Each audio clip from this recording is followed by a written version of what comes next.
दोस्तों, आज की कहानी एक ऐसे मकान की है जिसके बारे में कहा जाता है कि वहां जाने वाले कभी वापस नहीं आते। ये है अंधेरे का मकान। शहर के किनारे एक पुराना बंगला है जहां कभी एक खानदान रहता था, लेकिन वो एक रात अचानक गायब हो गया। इसके बाद वो मकान वीरान हो गया। दरख्तों की शाखें उसे ढांप लेती हैं, खिड़कियों के शीशे टूट चुके हैं और अंदर एक अजीब सा बोझल सन्नाटा है। एक दिन सलमान नाम का नौजवान हकीकत जानने की ख्वाहिश में वहां दाखिल हुआ। दरवाज़ा खुद बखुद चरचराता हुआ खुल गया और अंदर ठंडी हवा ने उसका इस्तकबाल किया।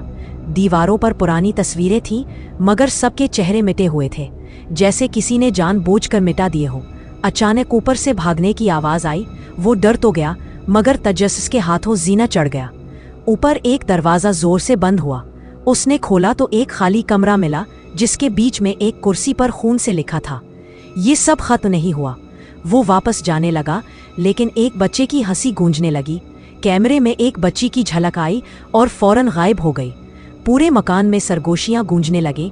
कभी कोई उसका नाम पुकार रहा था, कभी कोई दरवाजे खटखटा रहा था। सलमान नीचे भागा तो जमीन पर एक पुरानी डायरी मिली। उसमें लिखा था, हमने एक मुआहिदा किया है, अपनी जानें कुर्बान करके इस मकान को जिंदा रखा है। ये पढ़ते ही कैमरे में पूरा खानदान नमूदार हुआ, जिनकी आंखें सफ़ेद और चेहरे सड़ चुके थे। वो सब आहिस्ता आहिस्ता सलमान की तरफ बढ़ने लगे। सलमान ने चीखने की कोशिश की, मगर आवाज़ ना निकली। कैमरा ज़मीन पर गिर गया।